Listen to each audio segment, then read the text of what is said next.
we're seeing an evolving, our profession is evolving. We're landmen, we do land work, but for 100 years it was oil and gas land work, and you'd see some mining and things like that. The last 10, 15 years has brought in this whole new environment, a whole new circumstance, with solar and wind and, the hard minerals extraction, and wastewater has become such a big deal, and, Sure. salt water and all those things. And all of those have a land component, and they're all affected potentially different by all kinds of different regulation.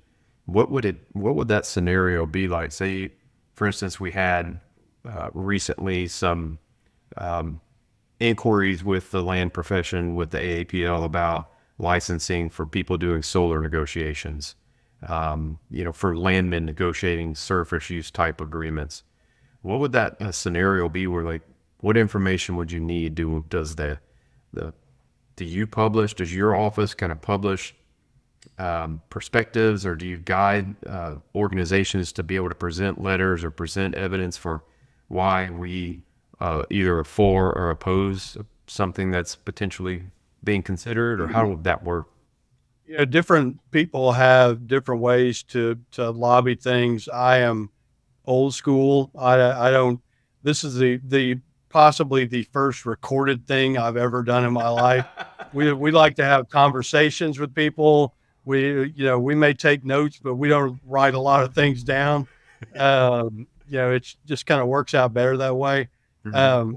There are ways that you can engage, officially and put it on paper. Generally, those are from the regulatory side. The issue that you were bringing up with the effort last session to expand the protections of landmen against the unlicensed practicing of law with regard to renewable energy projects was a great idea, and a great example that you talk about of the evolution of the industry. In that case, AAPL, when there was some confusion about how the bill changed at the end and the impact on the final legislation of that, and someone requested an opinion from the Attorney General's office, there was an opportunity to engage on that officially through attorneys, and put something out there that was much more formal and really clarified the position of the industry and their interpretation of the language. So that does happen sometimes. My position usually on things like this, landmen enjoy a great amount of flexibility in Texas because they're not licensed, because the statute has largely left them alone. Um, I don't like to get out there and put a bunch of stuff on paper that's going to kind of keep reminding people that landmen exist and maybe we ought to regulate them, Yeah. because I mean the inherent job of government is to regulate things, and the more we stay off their radar screen, in my opinion, the better it is for me. So I spend a lot of time educating people and talking to them about what landmen do, but I don't give them PowerPoint presentations that they can keep and Take out of look context 15 years from now. Yeah. and then use against me at some point. Yeah, exactly.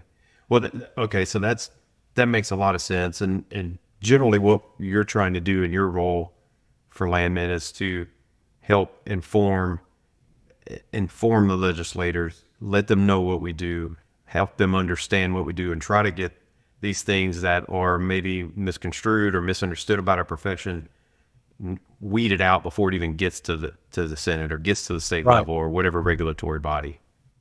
Yeah. I mean, if you look at the oil and gas industry comprehensively from the most downstream to the most upstream, landmen are an absolutely integral part of that whole process. They are step one of how most of this goes. I guess maybe the scientific work that goes into identifying formations or whatever, but I don't worry about those guys. We don't need to worry about the geologists. We're Yeah, worried about rockheads aren't fun. when I talk to people, we're the beginning of it, and if landmen can't do our job, then the upstream doesn't get there. The pipeline guys to the refineries to every step along the way, those guys recognize that landmen need to exist and they need to be able to do their job in order to guarantee that there's going to be future uh, sources of their product out there. Yeah. Yeah. What do you see? What are the winds blowing right now? Are you hearing anything that's maybe important for landmen, for our community that maybe you would advise people to be vocal about with their representatives? Um, what guidance can you give for the community? Well, the great thing about right now is everyone is obsessed with the politics going on, the elections, the outcome of the recent primary elections, the looking forward to the November elections.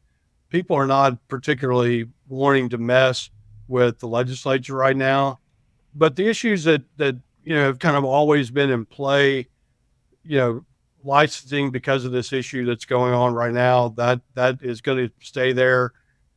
But we've handled the eminent domain issues, and a lot of it took us 8 years, 4 sessions of eminent domain bills to get one that we liked.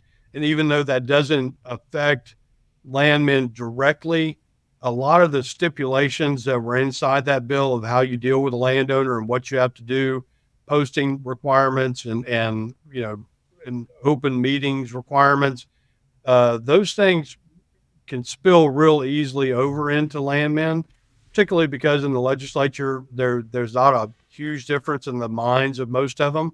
Mm-hmm. And so, we've kind of got that at a point where we want to keep it and we're happy about it. There was one point during the eminent domain negotiations where there were criminal penalties that could have gone as high as a felony if the company representative didn't do everything exactly right. Um, we managed to get that out, and so that was good.